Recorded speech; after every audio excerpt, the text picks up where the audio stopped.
तुमने झूठ बोला कि ने सत्य बोला, तो क्या फर्क है? क्यों? इनने चोरी करी, तुमने चोरी नहीं करी, तो क्या फर्क हुआ? तो बोलो तो तुका जी, एक काम कितना कठिन काम है। इसलिए मैं कभी कभी कहता हूं कि हमने ऐसा काम चुना है कि यदि इससे उल्टा समझाना होता तो इससे कम मेहनत करके 100 गुना अच्छा समझाया जा सकता था। लेकिन क्या करें, वस्तु का स्वरूप ही ये है। वो बात सुई उस कारण है, समझे ना। ऐसा पवित्र जीवन में वो ये कह रहे कि 5 पाप किए तो क्या, और 5 पाप नहीं किए तो क्या, क्या फर्क पड़ने वाला है? रहोगे संसार के संसार में ही। मोक्ष में जाना है तो ना शुभ भाव करो, ना अशुभ भाव करो, ना पुण्य करो, ना पाप करो, न झूठ बोलो, न सत्य बोलो, बोलो ही मत। और बोले बिना नहीं रह जाए तो जो मुंह से निकल जाए उसको सहज ज्ञाता दिष्टा भाव बन के रह जाओ। ये कितना कठिन काम है, बोलो।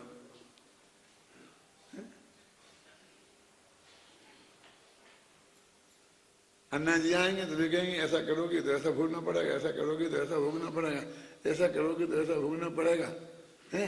और हमें आगे कहना है कि आत्मा करता ही नहीं है, आज तक किया ही नहीं है, तो करेंगे कहां से? एक लड़के ने बोला था कि उसने कहा था कि हम यहाँ नहीं होते, नहीं आते, हम ऐसे आते कैसे नहीं, आ गए ना, क्यों नहीं आते? मैं नाम वाम नहीं जानता हूं, इन व्यर्थ के विकल्पों से क्या फायदा है कि ऐसा हो जाता तो, ऐसा हो जाता तो। अब आ गए ना, क्यों नहीं आते?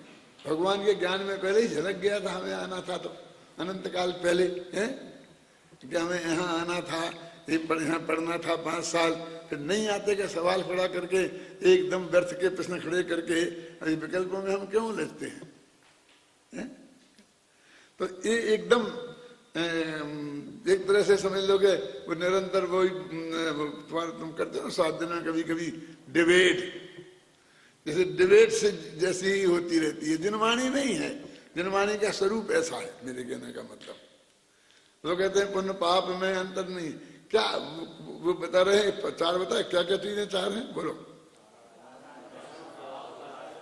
बोलो। बनारसी दास का दोहा ना, कारण फल स्वभाव फल न्यारे, ऐसा था ना।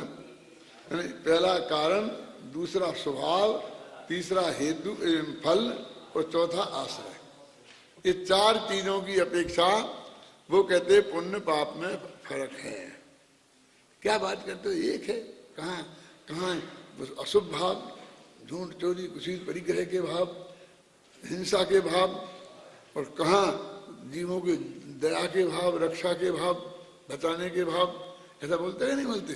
इन दोनों में मूल कोणी का फर्क है। अब अध्यात्म क्या कहता है कि जब तुम किसी को ना मार ही सकते हो और ना बचा ही सकते हो, तो फिर मारने का भाव जितना असत है, वस्तु स्वरूप के विरुद्ध है, बचाने का भाव भी तो उतना ही असत है, उतना ही वस्तु स्वरूप के विरुद्ध है। उन दोनों में अंतर कहाँ रह गया? रवि जी समझ आई ना बात क्या? यदि मार सकते होते और बचा सकते होते तो निश्चित रूप से मारना बुरा होता और बचाना अच्छा होता। जब मार बचा सकते ही नहीं है तो हम मारें के बचाएं, कि मारें के बचाएं, ये प्रश्न खड़ा कहां से होता है? क्यों? अब ये मुद्दे की बात है ना, बिल्कुल। तुम तो अकर्ता स्वभावी हो, ये तुम मारने बचाने के चक्कर से छोड़ो। तुम्हारे करने से पर में कुछ नहीं होना है, तुम्हारा अकेला विकल्प ही करोगे। तुम्हारे विकल्प से उसमें रंच मात्र भी फर्क होने वाला नहीं है, और तुम्हें इतनी बड़ी हानि हो जाएगी कि उस विकल्प से तुम बंधन में पड़ जाओगे। अच्छा बचाने का करोगे तो पुण्य के बंधन में फंस जाओगे, मारने का करोगे तो भाव उसके बंधन में फंस जाओगे। लेकिन बंधन में फंस जाओगे। एक ये बात कहाँ कही थी, कौन सा कलश में कही थी? बोलो बोलो। विकल्प कहाँ परम करता, विकल्प कर्म केवलम। ये विकल्प करने वाला आत्मा विकल्प का करता है, पर का करता नहीं है, और उसका विकल्प ही उसका कर्म है। है ना?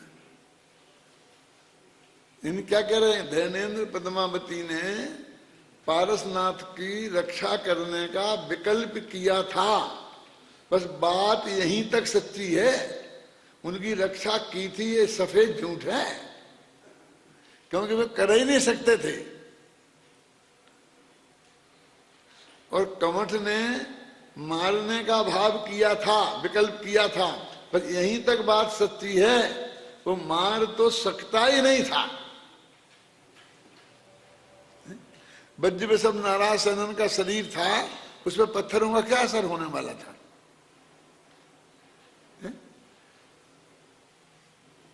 क्या इसलिए कहते विकल्प कहा परम करता, ये कर्ता कर्म अधिकार का अंतिम कलश है मेरे ख्याल से। एकाध कलश पहले होगा, उपसंहार का पहला ही कलश है। 2 कलश तो चले गए थे वो एक प्रकरण के उपसंहार में, और बाद में ये तीसरा कलश है ना, 7 कलश है ना 144वीं कथा के बाद, तो 7 कलशों में वो तीसरा कलश है। तो उसमें विकल्प कहा परम करता, बस विकल्प का आत्मा करता है, और विकल्प कर्म केवलम, और विकल्प ही उसका कर्म है, पर तो कर्म है ही नहीं, एक मुद्दा। और ये आदमी कि विकल्प तो मेरा कर्म है ना, कि हाँ बेटा तेरा कर्म है, और करते रहना अनंत काल तक, वो विकल्प करते रहना, और उसके फल में अनंत संसार में रहना। कि फिर हमको गाली क्यों दे रहा, श्राप क्यों दे रहे? कि वो विकल्प, वो तो अज्ञानी आत्मा करता है, तो ये अज्ञानी बना रहना है। विकल्प का करता अज्ञानी आत्मा को कहा जाए, तो तुझे विकल्प, निरर्थक विकल्प करते रहना है। सचमुच हमें ये मालूम पड़ जाए कि हमारे विकल्प से कुछ नहीं होने वाला है, तो आप एक समय को भी विकल्प करोगे फिर? क्यों? इसलिए तो ज्ञानी को इसमें उत्साह नहीं होता है, ज्ञानी को उत्साह नहीं होता है। मेरे से बहुत लोग कहते हैं कि फला आदमी को आप समझा दो, मैं कहता मैं नहीं बोलूंगा कुछ भी उससे। तो लोग मेरे से कहते क्यों? तो मुझे पक्का पता है कि वो गारंटी से मेरी बात मानने वाला नहीं है, तो इसलिए मैं कुछ नहीं बोलूंगा। कुछ लोग ऐसी वृत्ति वाले भी होते हैं, नहीं मानेगा तो वो मरेगा, अपन तो समझा करके है पुण्य बांध लो, कि श्रेय ले लो, कि हमने तो बहुत समझाया था, है नहीं माना, क्यों बोला? तो मुफ्त का श्रेय लेने की बात नहीं है। वो तो ज्ञानी जीवों को भी कदाचित ऐसा जानते हुए भी फिर चैन नहीं पड़ती है, तो वो समझाए बिना रहते नहीं हैं। हर एक ज्ञानी की बात नहीं है, जो जरा कमजोर है, आप सुने ना। अन्यथा हमारे जो मुनिराज हैं जंगल में, वे आत्मा का ध्यान कर ही नहीं पाते। वे जो पशु पक्षी एक दूसरे को खा रहे हैं, मार रहे हैं, तो उनके पीछे दौड़ते रहते बचाने के लिए कि मैं बचा सकता हूं तो, और फिर बाकी मनुष्य कोई होते तो ये सबको समझाते ही रहते, क्यों कि तुम ऐसा मत करो, ऐसा करो, ऐसा मत करो, ऐसा करो, ऐसा मत करो, ऐसा करो, क्यों नहीं? वो तो सहज भाव से विकल्प आया तो सामूहिक रूप से सब कुछ थोड़ा बहुत कह दिया। व्यक्तिगत उलझने में उन्हें कहाँ फुर्सत है? एक एक को कहाँ समझाएं, क्या समझाएं? जो सहज भाव से सामूहिक रूप से जो बात आ गई सो आ गई, जिसको समझना हो तो समझ ले, और नहीं समझना हो तो नहीं समझे। वो भी जो लिखा ना, भवि भाग नमस जो से बता, समझने वालों का जो काल आता है उसमें निमित्त सहज भाव से हो जाता है, तो वो कह देते हैं। क्योंकि वो उनका विकल्प वो इतना कमजोर होता है, इतना कमजोर होता है, क्योंकि उसके बल, उसके पीछे के बल को तो वो खा गया ना, कि वो जो श्रद्धा कि इससे विकल्प से कुछ होने ही वाला नहीं है, अब मुझे बनना बस होगा, कि वो पुण्य बंध होगा ना, हाँ होता वो पुण्य बंध उसे चाहिए नहीं, उस पुण्य बंध में उसे कोई रस नहीं है। इसलिए वो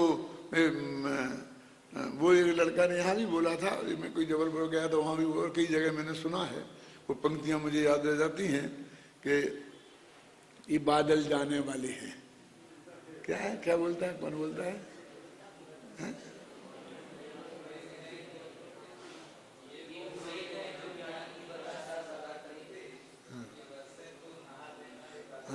ये बरसे तो नहा लेना, ये बादल जाने वाले हैं। क्या ऐसा है? क्योंकि उनका विकल्प इतना कमजोर होता है, समझ आई ना, कि कब टूट जाए इसका कोई भरोसा नहीं है। क्या अंदर से श्रद्धा वो कब जोर मार जाए कि कहाँ तो इन विकल्प में उलझा है, तो वो अंदर चला जाएगा। तो ये जब तक उसको विकल्प है तो समझ लेना। जैसे मैंने कल एक बात कही थी, फिर ध्यान दिलाता हूँ कि ये बहुत कम सहज संयोग है। ये समय सार की बात, आत्मख्याति की बात पढ़ने पढ़ाने वाले कहाँ हैं? कौन बता? धर्म के नाम पर जितने लोग हैं बस यहाँ वहाँ की गप्पें ठोकते हैं। जहाँ भी जाओगे, जहाँ पर किसी के बारे में कुछ कहना नहीं चाहता हूँ, लेकिन क्या होता है, इस शुद्ध तत्व की बात कहने वाले कितने लोग हैं, और आपको कब तक वो कहाँ समागम मिलने वाला है, वो होए भी तो हम ना मालूम कहाँ उलझे होंगे, कहाँ फंसे होंगे, कहाँ पहुंच गए होंगे। ख्याल में है ना? तो इसलिए वो बहुत रेयर है। तो बस विकल्प की सीमा के बाहर कुछ नहीं है। इसलिए वो एक ही तर्क के आधार पर वो कहते हैं क्या फर्क है, कुछ अंतर नहीं है इनमें। कौन काय में अंतर नहीं है? चार चीजों में। चार चीजें कौन सी हैं? बोल। कारण, स्वभाव, फल और आश्रय। वो क्या कहते हैं कि पुण्य और पाप में कारण में अंतर है। पुण्य का कारण शुभ भाव है और पाप का कारण अशुभ भाव है। दोनों के स्वभाव में अंतर है। एक का स्वभाव दया दान रूप है और दूसरे का स्वभाव हिंसा झूठ चोरी कुशील रूप है। दोनों के फल में अंतर है। एक का फल अनुकूल सामग्री का प्राप्त होना है, स्वर्गादिक का प्राप्त होना है, और दूसरे का फल प्रतिकूल सामग्री माने नरकादिक का प्राप्त होना है। और आश्रय का अंतर है। एक का आश्रय पुण्यकारी है और दूसरे का आश्रय पापकारी है। ये चार चीजें उन्होंने इसमें घटाई हैं। अभी पढ़ेंगे, अपन घबराना नहीं। देखो, किसी आत्मख्याति का अर्थ पढ़ता हूं। किसी कर्म में जीव के शुभ परिणाम निमित्त होते हैं और किसी कर्म में मन पाप में जीव के अशुभ परिणाम निमित्त होते हैं। इस कारण पुण्य और पाप के कारणों में भेद है। आया ना एक पॉइंट। दूसरा, कोई कर्म माने पुण्य कर्म शुभ पुद्गल परिणाममय होता है और कोई कर्म अशुभ पुद्गल परिणाम, अशुभ पुद्गल परिणाम है। वो शुभ पुद्गल परिणाम या अशुभ पुद्गल परिणाम। इस कारण पुण्य पाप कर्म के स्वभाव में भेद होता है। किसी कर्म का शुभ फल रूप विपाक होता है और किसी कर्म का अशुभ फल रूप विपाक होता है। इस कारण कर्म के अनुभव में भेद होता है। और कोई कर्म, ये चौथा बोल है जरा ये थोड़ा कठिन है, तो इसमें बाद में समझाऊंगा मैं थोड़ा अलग से। कोई कर्म शुभ मोक्ष मार्ग के आश्रित है और कोई कर्म पाप अशुभ बंध मार्ग के आश्रित है। इसमें वैसे क्या होना चाहिए था? सीधा यदि होता वैसे ही तीन कारणों की था तो कहते कि कोई कर्म शुभ है और संसार मान स्वर्गादिक के आश्रय है और कोई कर्म अशुभ है क्योंकि नरकादिक के आश्रय है। लेकिन इसमें तो मोक्ष मार्ग और बंध मार्ग लिख दिया है ना। तो ये बात अभी बाद में बात करेंगे। इस प्रकार यद्यपि कर्म एक ही है तथापि कई लोगों का ऐसा पक्ष है कि कोई कर्म शुभ है कोई कर्म अशुभ है, किंतु उन लोगों का यह पक्ष प्रतिपक्ष सहित है, जिसका स्पष्टीकरण इस प्रकार है। माने जो बात उन्होंने कही है उनके पक्ष में उसके विरुद्ध भी तर्क व हेतु उसी प्रकार प्राप्त होते हैं। जीवों के शुभ और अशुभ दोनों ही परिणाम अज्ञानमय होने से एक ही है। ये बहुत मार्मिक है। वो कहते हैं शुभ परिणाम और अशुभ परिणाम दोनों ही भाव अज्ञानमय है। अब अज्ञानमय क्यों है? तो जो मैंने अभी तर्क दिया था ना कि हम दूसरे का भला कर नहीं सकते और बुरा नहीं कर सकते, तो बुरा करने का परिणाम भी अज्ञान हुआ और भला करने का परिणाम भी अज्ञानमय हुआ ना। तो कर नहीं सकते हैं और परिणाम कर रहे हैं, तो दोनों परिणाम अज्ञानमय हैं। दोनों कर्म, पुण्य कर्म और पाप कर्म अज्ञानमय हैं, इसलिए एक से है। उनने ये तर्क सिद्ध किया था कि दोनों अलग अलग हैं, और इनने सिद्ध कर दिया कि दोनों एक ही हैं, क्योंकि दोनों अज्ञान भाव हैं। वहां होना जाना तो कुछ है ही नहीं, है ना। दूसरा, शुभ और अशुभ पुद्गल परिणाम केवल पुद्गलमय होने से एक हैं, और उसके एक होने से कर्म के स्वभाव में भी भेद नहीं रहा। उनने वहां भेद बताया था दोनों में, एक शुभ रूप है, एक अशुभ रूप है। इस कारण कर्म एक ही है। शुभ और अशुभ फल रूप होने वाला विपाक केवल पुद्गल होने से एक है। कि पुद्गल में क्या मिलेगा कि अनुकूल संयोग, कि प्रतिकूल संयोग। तो कहते भाई दोनों संयोग ही तो हैं। एक में क्या मिलेंगे कि लड्डू खाने को मिलेंगे, मीठा बढ़िया चीज, मन की तुम्हारी चीज है वो खाने को मिलेगी। दूसरे तुम्हें जो मन को पसंद नहीं है वो खाने को मिलेगी, लेकिन मिलेगी तो खाने को ही मिलेगी ना, वह तो पुद्गल ही ना। वो फल जो है जिसे आपने दो भेद डाल कर दिए हैं, वो तो तूने अपने हिसाब से अनुकूल प्रतिकूल बनाए हैं, वो तो एक ही रूप में है। उसके होने में कर्म हो गया ना। तीसरा, शुभ या अशुभ फल रूप होने वाला विपाक केवल पुद्गलमय होने से एक है, और उसके एक होने से कर्म का अनुभव में भेद नहीं रहा। इस कारण कर्म एक ही है। और अब जो चौथा बोले देखो, शुभ मोक्ष मार्ग केवल जीवमय है, अशुभ बंध मार्ग केवल पुद्गलमय है। इस कारण वे अनेक भिन्न भिन्न हैं, और उनके अनेक होने पर भी कर्म केवल पुद्गलमय बंध मार्ग ही आश्रित होने से कर्म के आश्रय में भेद नहीं है। इस कारण कर्म एक ही है। उनने ऐसे भेद कर दिए थे अज्ञानी ने कि एक वो उसने शुभ को मोक्ष मार्ग माना था ना, इसलिए उसने कहा था वो शुभ भाव मोक्ष मार्ग है और अशुभ भाव बंध मार्ग है। और उत्तर में उन्होंने क्या कहा कि दोनों ही बंध मार्ग हैं, मोक्ष मार्ग एक भी नहीं है, इसलिए दोनों एक हैं। इस प्रकार यहां पुण्य और पाप में अंतर है। व्यवहार न्याय के इस पक्ष को प्रस्तुत कर निश्चय न्याय द्वारा उसका संयुक्ति खंडन किया गया है। गुरुदेव श्री एक बात कहा करते थे, जब ऐसी बात आती थी, कभी पहले व्यवहार को खड़ा तो होने दो। क्या करते थे हमारे सब प्रवक्ता कि जाकर के एकदम धुनाई धुनाई करते थे। और आचार्य देव ने क्या किया कि बिल्कुल न्यायपूर्वक आधा शब्दों का प्रयोग उस पक्ष व्यवहार के पक्ष को सिद्ध करने में ताकत लगाई, और फिर बाद में उसका खंडन किया। और हम उसको पक्ष तो सिद्ध ही नहीं करते हैं और उसका खंडन शुरू कर देते हैं। तो जब पक्ष सिद्ध नहीं होगा तो खंडन कैसे समझ में आएगा।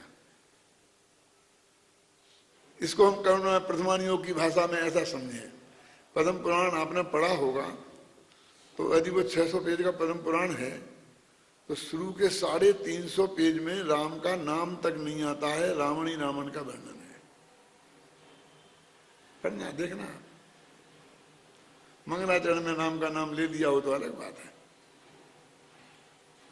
और बाद में राम का वर्णन आता है। तो कभी कभी लगता है कि हम ये रामायण पढ़ रहे हैं कि रामायण पढ़ रहे हैं। ये राम कथा चल रही है कि रावण कथा चल रही है। और रावण को बहुत मजबूत, बहुत धर्मात्मा, बहुत सात्विक सिद्ध किया गया है। अकेले अपने जैन धर्म में नहीं, वैष्णव धर्म में भी रावण को ब्राह्मण माना है उन्होंने, और महापंडित, बहुत बड़ा विद्वान पंडित माना है उनके यहाँ रावण को। और वो जो राम की और रावण की लड़ाई बताते हैं ना, वो तो ये कहते हैं क्षत्रियों और ब्राह्मणों की लड़ाई है। क्या ये ब्राह्मणों ने अपना साम्राज्य छा गया था तो क्षत्रियों ने उसके विरुद्ध क्रांति की। और ये इतिहास वाले मालूम क्या कहते हैं कि ब्राह्मणों का इतना साम्राज्य छा गया था तो ये महावीर और बुद्ध ये दोनों क्षत्रिय राजकुमार थे, तो उनने उन ब्राह्मणवाद के विरुद्ध ये क्षत्रियों की क्रांति थी। उसको भी जातिवाद का रंग दिया उन्होंने।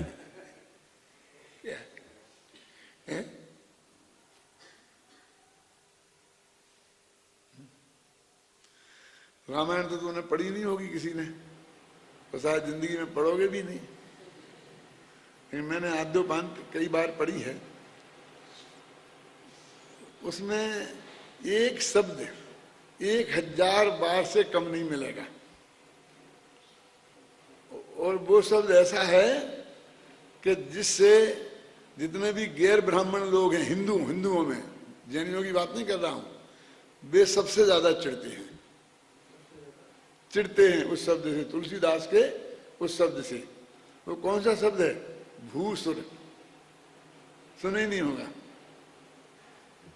वे ब्राह्मणों के लिए पृथ्वी का देवता, भू माने पृथ्वी और सुर माने देवता, ये पृथ्वी के देवता पृथ्वी पर देवता के रूप में है, और इनकी किस तरह से सम्मान करना चाहिए, किस तरह पूजा करना चाहिए, इन राजाओं को, सम्राटों को वो गुरु सबसे भूसुर इतनी स्तुति गाई है। तो वो जो गैर ब्राह्मण लोग हैं वो बहुत से चिढ़ते हैं।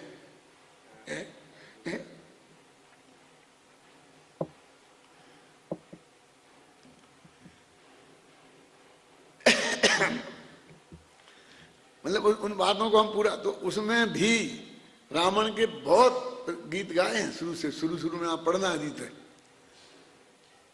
तो उसका तर्क ये है कि एक तो न्याय की बात ये है कि वो भी पृथ्वीनारायण थे, जैन दर्शन के हिसाब से थे ना, 3 खंड के मालिक थे।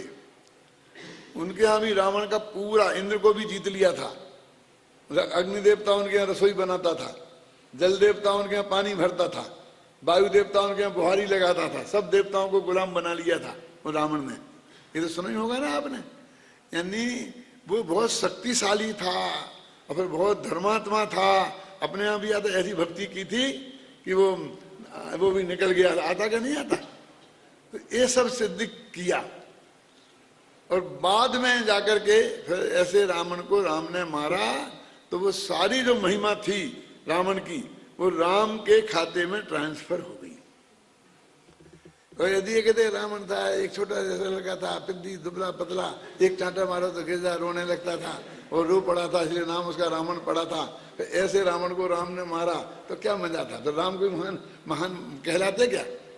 यानी समझिए ना, ये राम को विश्व विजेता बताना है तो रावण के गीत गाने के अलावा कोई दास्ता नहीं है आपके पास। तो ऐसे ही अपना व्यवहार अपना रावण है और निश्चय अपना राम है। तो राम को यदि सही समझाना है तो उस व्यवहार को भी पूरी मजबूती से प्रस्तुत करना पड़ेगा। एक जगह तो गाथा ही में लिखा, ऐसा कहे व्यवहार नए के पक्ष को प्रस्तुत किया जिन देव ने। जगह जिन देव ने किया है व्यवहार नए के पक्ष को प्रस्तुत, और फिर बाद में बता। देखो उन्होंने बराबर चारों हेतु दिए ना, कारण फल स्वभाव फल न्यारे आता ना। एक कहे न्यारे है ना, कलश पीछे आगे देखे जरा पढ़ ले। देखो इसमें नहीं, इसमें होगा, इसमें निकालो। कौन से 13?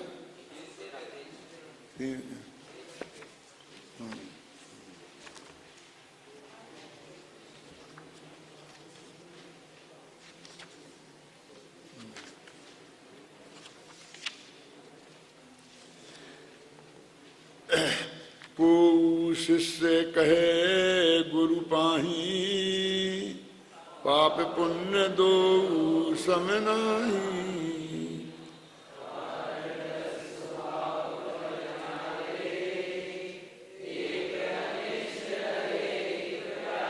इनमें अंतर है, एक अनिष्ट लगता है, एक प्यारा लगता है। वो बता रहा अंदर, संकलेश परिणाम निसो पाप बंद होए, विशुद्ध सो पुण्य बंदे हेतु भेद मानिए।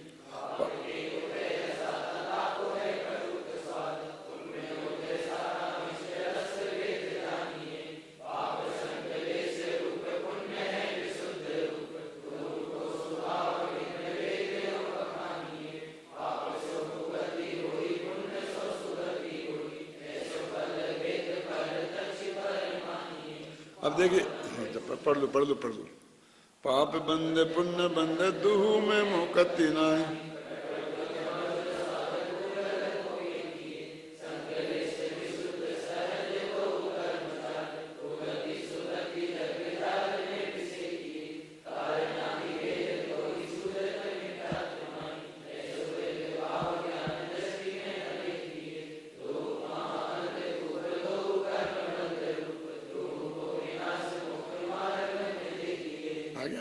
बहुत सरल है, कठिन नहीं है, लेकिन मैं ये बता रहा हूं व्यवहार पक्ष को प्रस्तुत करने में बनारसी दास जी ने कितनी 6 लाइनें दी और निश्चय न्याय को प्रस्तुत करने के लिए 4 लाइनें दी। मतलब 2 छंद दिए, इसको 1 छंद दिया, समझ गया ना। एक चौपाई और एक तैया सवैया, 2 दिए ना पक्ष को प्रस्तुत करने में, और विपक्ष में सिर्फ 1 ही दिया। तो ज्यादा व्यवहार न्याय का कथन है कि निश्चय न्याय का? यानी व्यवहार न्याय की स्थापना ज्यादा है कि निश्चय न्याय की स्थापना ज्यादा है? मतलब मेरे कहने का मतलब उस व्यवहार को खड़ा तो होने दो। व्यवहार को खड़ा ही नहीं होने दोगे ना तो बात क्या कही है? देखो कहा ना, को शिष्य कहे गुरु पाही कि पाप पुण्य दो सम नाही। तो ये तो व्यवहार का ही पक्ष है कि दोनों सम नहीं, दोनों में फर्क है। कारण रस स्वभाव और फल इन दोनों के न्यारे न्यारे हैं, एक अनिष्ट लगते हैं एक इष्ट लगते हैं। और फिर ये पूरा छंद दिया और फिर इन छंद का उन्होंने खंडन करके और अंत में कह दिया, दो महा अंधकूप, दो बंध कर्म बंध रूप, दो को विनाश मोक्ष मार्ग में देखिए। अब इससे ज्यादा क्या कहें कि दोनों ही अंधे कुआं हैं। कुएं में तुम गिर पड़ो, भयंकर अंधेरा उसमें हो, कहीं कुछ दिखे ही नहीं, ऐसे अंधे कुएं में पड़ जाना है। उन्हें जरा फर्क नहीं डाला कि ये जरा निर्मल जल का कुआं है, वो जरा गंदे पानी का कुआं है, उसमें सांप माप हैं, इसमें सांप माप बिल्कुल नहीं है। क्यों? ऐसा भेद नहीं डाला दोनों में। दो महा अंधकूप, दो कर्म बंध रूप और दोहू को विनाश मोक्ष मार्ग में देखिए। मोक्ष के मार्ग में दोनों ही का नाश होगा। ये उन्होंने एकता स्थापित की। मैंने शुरू से बात देखो, गाथा में कुछ नहीं था, सीधी सी बात इतनी कही थी कि जगत के लोग, ये व्यवहार न्याय का पक्ष है, जगत के लोग माने व्यवहारी जन ये कहते हैं कि अशुभ कर्म कुशील है और शुभ कर्म सुशील है। पर जो शुभ कर्म इस संसार में प्रवेश कराता है वो कुछ सुशील कैसे हो सकता है, इतनी सी बात कही थी। अब उन्होंने वो व्यवहार न्याय के पक्ष को भी प्रस्तुत किया तर्क से, हेतु से, समझे ना, 4 हेतु दे दे करके, और उन्हीं चारों हेतुओं से, उन्हीं तर्कों से उनने उलट कर उसको उसके खंडित कर दिया कि दोनों में कोई अंतर नहीं है। मतलब पूरे पुण्य पाप अधिकार की टोन क्या है कि व्यवहार न्याय कहेगा कि दोनों अलग अलग हैं और निश्चय न्याय कहेगा कि दोनों अलग अलग नहीं है। बस ये पूरे अधिकार की टोन है। और इतना यदि वो पहले ही सिद्ध कर दें, मान लिया हो गया काम, तो सिद्ध हो गया ना, तो फिर अधिकार ही खत्म हो जाएगा। आप जिस सिनेमा में तो जानते हो ना कि आप जाओ और ये सिनेमा 15 मिनट देखो और वहाँ जो हीरो है ना, तो हीरो को इतनी जोर से चोट लगे वो अस्पताल में बेहोश हो जाए और जीने मरने की चक्कर हो जाए, है ना, ऐसा लगेगा अब तो ये बचेगा ही नहीं। तो वहीं जो वो समझदार विशेषज्ञ होते हैं ना सिनेमा के देखने वाले, तो कहे मूर्ख है, ऐसा नहीं होता, वो हीरो है, वो मर नहीं सकता, मर जाएगा तो खेल खत्म हो जाएगा ना। अभी तो खेल 3 घंटा चलना है मरेगा भी तो अंत में मरेगा, वो हीरो तो मरता ही नहीं है कभी।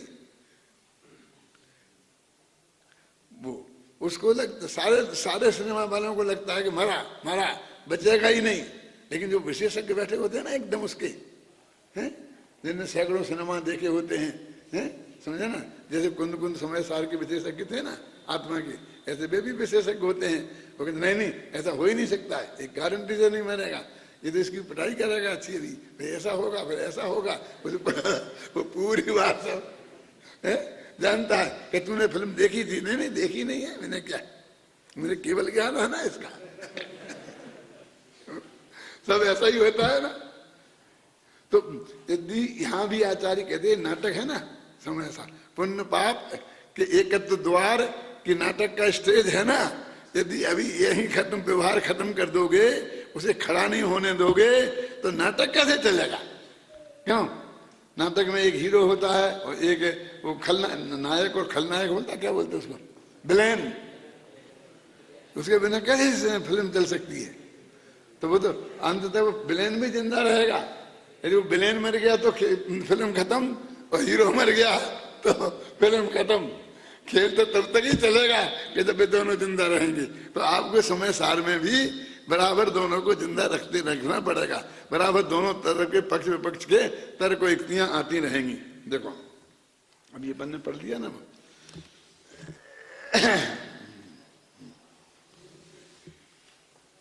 इस प्रकार यहाँ पुण्य और पाप में अंतर है। व्यवहार न्याय के इस पक्ष को प्रस्तुत करके निश्चय न्याय द्वारा उसका संयुक्ति खंडन किया गया है। जो बात टीका में कही गई है, अब उसी बात को कलश के माध्यम से कहते हैं। जो कलश इस प्रकार है ना, हेतु स्वभावानुश्रयाणाम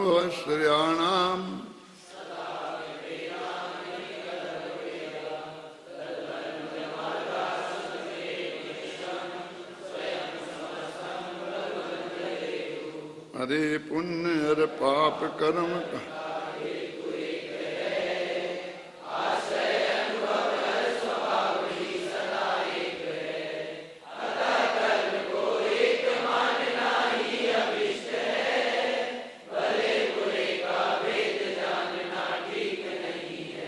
सरल पद्यानुवाद है, बिल्कुल एकदम बात स्पष्ट होती चली जाती है।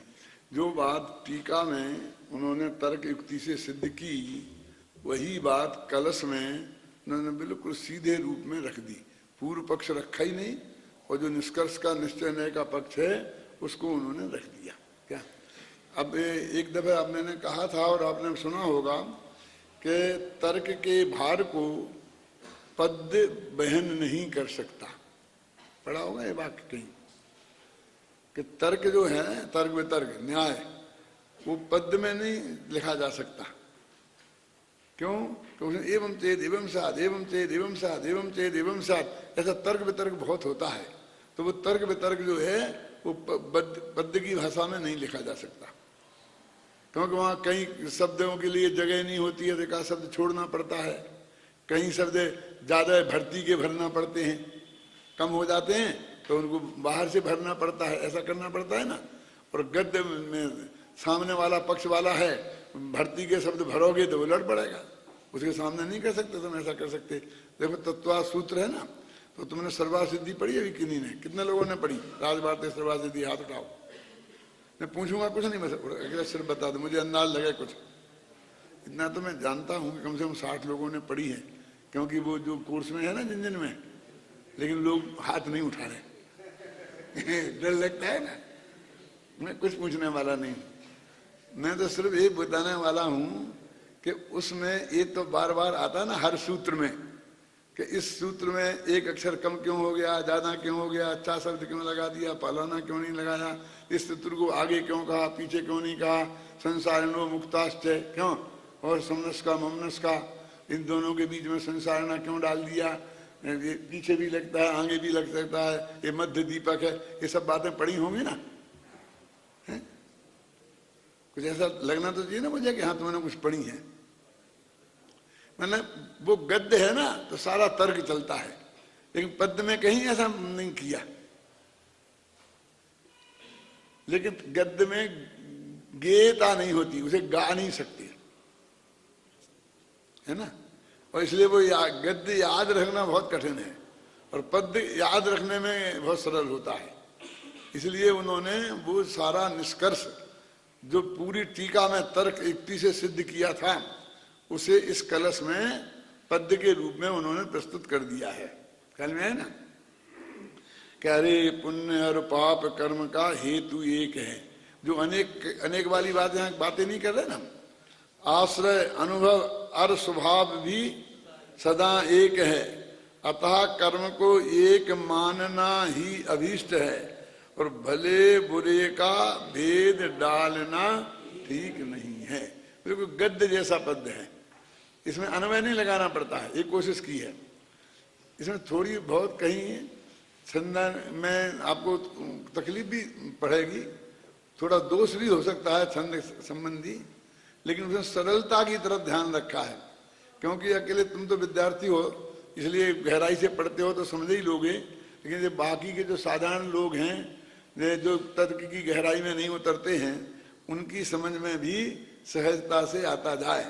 माने इस छंद को पढ़कर एक साधारण से साधारण आदमी भी ये समझ सकता है कि पुण्य पाप में कोई अंतर नहीं है, दोनों एक हैं। ये बात यहाँ कही जा रही है। अथो भय कर्म अविशेषेण बंध हेतु तुम साधयती। अब इन दोनों कर्मों को, कौन पुण्य कर्म और पाप कर्म, अविशेष रूप से, माने कोई फर्क नहीं है, विशेष माने फर्क, अविशेष रूप से बंध का हेतु सिद्ध करते हैं। माने ये दोनों बंध के ही कारण हैं, मुक्ति के कारण नहीं है। तो ये बात कहाँ से उठाई? वो अंतिम में जो 4 बातें बताई थी ना, तो 3 में तो उनका भेद किया था, चौथे में कह दिया था ये बंध का मार्ग है और शुभ भाव मोक्ष का मार्ग है, कहा था ना। तो उसको उत्तर में ये समझ लो, ये सारी गाथाएं चलेंगी कि अब ये सिद्ध करते हैं कि पुण्य और पाप दोनों कर्म बंध के ही कारण हैं, मुक्ति के कारण नहीं है। इतना स्पष्ट शुरू में ही कर देने के बाद भी आप देखना आगे में भी, इसमें भी और अपने चित्त की भूमि में भी और जनता के प्रदेश में और विद्वानों और मुनिराजों संतों के उसमें, कि सबके चित्त में पुण्य पाप में जो अंतर है वो जितनी गहराई से बसा हुआ है, उनकी एकता नहीं बसी होगी। जाए कहीं भी बात कर लेना, क्या अभी है ना, यहाँ जो बात चल रही है तो आपके दिमाग में ये है, लेकिन जब आप थोड़े नॉर्मल होकर के बैठ जाएंगे, 1 घंटे बाद कोई यदि पूछेगा तो आपका वहीं चित्त काम करेगा। नहीं, फर्क तो बहुत है। कहते हो क्या बात करते हो, फर्क नहीं है, फर्क तो बहुत है। यही बात आती है ना, किसी जाके महाराज से पूछना, किसी बड़े से बड़े पंडित से पूछना, तो ये बात पहले तर्क युक्ति से आप समझेंगे और फिर इसकी घुटाई होगी। घुटाई करोगे नहीं कह रहा हूं मैं, होगी। होगी माने ये चित्त में बार बार ये बात रमेगी, तब धीरे धीरे जाकर कहीं आपके चित्त में की गहराई में ये बात बैठेगी। भाषा में तो आ जाती है, ख्याल में नहीं ना कि इनमें अंतर नहीं है। अब मैं यही कह रहा हूं ना कि किसी बच्चे को पीटने में और बचाने में अंतर नहीं। कैसी बात कह रहे हो? अब पार्श्वनाथ भाई लो ना, वो कमठ में और उसमें कोई फर्क नहीं है। क्या किसमें? धैर्य पद्मावती में और कमठ में कोई फर्क नहीं है। तो ये जो कमठ को भी बैठा दो, धैर्य पद्मावती को बैठा दिया तो कमठ को भी बैठा दो, उनकी पूजा करो। क्यों नहीं करते हो? लेकिन नहीं, धैर्य पद्मावती की तो करनी चाहिए, और कमठ की तो नहीं, कमठ की तो पिटाई करना चाहिए। क्यों? अब वो ये कहते हैं कि उसमें कुछ बात ही नहीं है, किसी ने कुछ किया ही नहीं है, वो कुछ कर ही नहीं सकते थे, ना उसने मारा, ना उसने बचाया, ना वो मार सकता था, ना वो बचा सकता था। ये सारे विकल्प कोरे हवा में ही हुए हैं। क्यों? ये बात हमारे चित्त में कितने आती है और कितनी वो बात आती है। अभी देखो, सचमुच अभी अपन किसी की बात चर्चा करते हैं तो उसके शुभ भावों के गीत गाते हैं ना, शुभ क्रियाओं के ही तो गीत गाते हैं ना। इसके ऊपर हम उठ पाते हैं? किसी के भी, किसी के बारे में हमारे चित्त में प्रसन्नता का भाव आता है तो शुभ भाव के आधार पर ही आता है, और अप्रसन्नता का आता है तो उसके आधार पर आता है। इसकी कीमत कौन करता है कि ये शुभ अशुभ भाव धर्म नहीं है, ये मानता है, ये इसकी महानता है, इसलिए ये हमारे लिए पूज्य है। अपने सारे न्याय शास्त्र में, अध्यात्म शास्त्र में इसीलिए वीतराग भगवान को पूज्य मान के सिद्ध किया है ना। लिखा ना, वो कौन सा छंद है कि तुम स्तुति करने वाले से खुश नहीं होते और निंदा करने वाले से नाराज नहीं होते, इसलिए मैं तुम्हें नमस्कार करता हूं। आता कि नहीं आता है? हैं? हमारे आचार्यों ने तो वो बात बताई है। हमें तो वही भगवान पसंद है, भगवान भगत के बस में उनकी एक प्रकार पर दौड़े दौड़े चले आते हैं। और हम क्या करें, हमारे धर्म में ये लिख दिया कि नहीं आते भगवान दौड़े दौड़े, तो हम क्या करें? तो हम कोई ना कोई रास्ता निकालते हैं, पंडित मुनिराज सब मिल मिला करके, कि वे नहीं आते हैं तो देवताओं को भेज देते हैं, कोई ना कोई जरूर आएगा। कि नहीं नहीं वे देवताओं को भी नहीं भेजते हैं, कि नहीं देवता नहीं भेजते, देवता भी अपने आप आ जाते हैं उनका इशारा समझ के। कभी किसी को इशारा भी नहीं करते हैं, कि वे भक्ति से आ जाते हैं। वे लेकिन आए नहीं थे ना, जब सीता जी को निकाला था ना, जंगल में छुड़वाया था गर्भवती को, तब नहीं आए थे ना। और फिर तब क्यों आए जब उन्हें अग्नि यात्रा में घूमा, इतनी तकलीफ भोग ली, वो शेर खा जाता कुछ हो जाता तो तब क्यों नहीं आए? अरे आ गए ना यहाँ, तुम नहीं आए उसकी बात क्या करते हो, अंत में आ गए ना। लेकिन वे पांडवों को नहीं आए थे ना, अग्नि पे पहना दी थी ना, तो वे कोई नहीं आया था। मतलब हम वो तर्क को सुनना ही नहीं चाहते हैं। मतलब एक ने सहायता करी, सहायता कर सकता है, मार सकता है, मारने वाला बुरा, बचाने वाला अच्छा। तो इसमें ही हमारा चित्त रमता रहता है। जब 5 साल में इतनी घुटाई होती है हमारी तरफ से, तो भी वो घुटाई जब तुम्हारी तरफ से होगी चित्त में, तब जाके अंदर की हृदय की किसी गहराई में वो बात बैठेगी। ख्याल में ना, नहीं तो नहीं बैठेगी। मतलब अध्यात्म में जो अपन बोलते हैं प्रायोग्य लब्धि, ये तो देशना लब्धि तक का काम हो गया। प्रायोग लब्धि माने यही इसी का नाम है कि उसके वो मूल तत्व ज्ञान है, उसके रस का परिपाक इतना तेजी से हो कि ये जो विकल्प है ना, इनका जो जोर कम हो जाए, और उसके जोर से। ऐसा प्रश्न किया गुरुदेव जी ने जवाब दिया, टोडामल जी ने जवाब दिया कि अभी सम्यक दर्शन तो है नहीं, तो ये मिथ्यात्व का नाश काय के बल पे हो रहा है कि वो जो त्रिकाली जो भगवान आत्मा है, जो हमने गुरु मुख से सुना है, जो हमने शास्त्र में पढ़ के समझा है, वो उसकी रुचि का जोर इतना है कि उस जोर से उस मिथ्यात्व का नाश होकर समझने की प्राप्ति हो जाती है। अब वो जोर तो अंदर की घुटाई उसको बोलते हैं, तो उसी का नाम ध्यान है। करो ना 24 घंटा, उसे तो किसी को करना नहीं है ना। कैसी करो, ऊपर करो, नीचे करो, हाथ करो, ये करो, वो करो, वरना उधर को जाने ही नहीं देते। ये शरीर को अच्छा कर, इस शरीर में नहीं हूं ये बात ही कोई नहीं करता। हमने बुलाया था उन गुरुओं को एक साथ, और हम विद्यार्थी बन के बैठे थे तुम्हारे उसी में कुंद भवन में, जहां भी ध्यान ज्ञान की क्लासें चलती है ना, उन्हीं कमरों में बैठ के हमने सीखा था। तो भाई यही बताएं कि शरीर ऐसा स्वस्थ रहता है, ऐसा अच्छा हो जाएगा, ऐसा अच्छा हो जाएगा। हमने देखिए ये जब कहें कि शरीर तू नहीं है, इस शरीर से तू भिन्न है, तो ये बात आई नहीं। बार बार पाटनी जी बैठे, मैं पाटनी जी ये सब बैठे थे, बड़े दादा और कौन कौन थे, सब अधिकारी लोग हम वहां जाके बैठे थे। वो एकदम विद्यार्थियों को सिखाएं। मैं कहा पहले तो हमें सिखाओ, और हमारी समझ में आ जाएगा विद्यार्थियों को सिखाने लायक है तो हम विद्यार्थियों को सिखाने देंगे तुम्हें। ख्याल में है ना। अभी भी ये तर्क हमारे सामने बहुत आता है, बहुत मांग आता है, और इस लेवल पे आती है कि उसके बदले में आपको करोड़ों रुपया मिल सकते हैं। लेकिन मैं कि नहीं एक काम नहीं हो सकता। हम ये देह से भिन्नता समझा रहे हैं, देह की क्रिया का तुम करता हो ही नहीं सकता, देह कर ही नहीं सकते। हम इसकी रटन अंदर में लगाना चाहते हैं। ख्याल में है ना, एकदम ये रटन लगे, चित्त में ये चीज जमे, और तुम इसके विरुद्ध धारा वहां चलाना चाहते हो। हमें कहते हैं कि तुम बैठे रहो, त्रिकाली तो भगवान आत्मा, बैठे बैठे शांति से सोचो, 2 मिनट बैठे, और वो कहते हैं तुम बैठे रहो ना तो कुछ नहीं करो, तो अभी सब सांस को लेते रहो जरा गहरी, और सांस को छोड़ते रहो, सांस को लेते रहो। अरे सांस तू नहीं लेगा तो भी बिना लिए नहीं रहेगी। ये शरीर अपने आप लेगा, जितनी जल्दी होगी उतनी जाएगी, हो जाएगी, हैं? और इसे देखते रहो। फिर आत्मा को कब देखें? ये तू नहीं देखेगा तो भी सांस बंद होने वाली नहीं है, तो भी चलने वाली है। क्या हम कहते हैं कि देह पे से उपयोग कैसे हटे और आत्मा पे कैसे जाए, और वो और गहराई से देह में लगाता है, और उसको ध्यान कहता है, और उसे धर्म कहता है, और फिर कहते हमारी बात का विरोध करते। हम काय को किसी की बात का विरोध करते हैं? हम तो जो जिनवाणी का जो असली चीज है उसको समझाते हैं। हमें कहाँ भरोसा है किसी की बात की। और तुम हो क्या, कितने से तुम्हारे साथ 2-4 लोग आगे बैठे रहते हैं, आप सुने ना, उतने से हम क्या करें, हमको क्या करना है?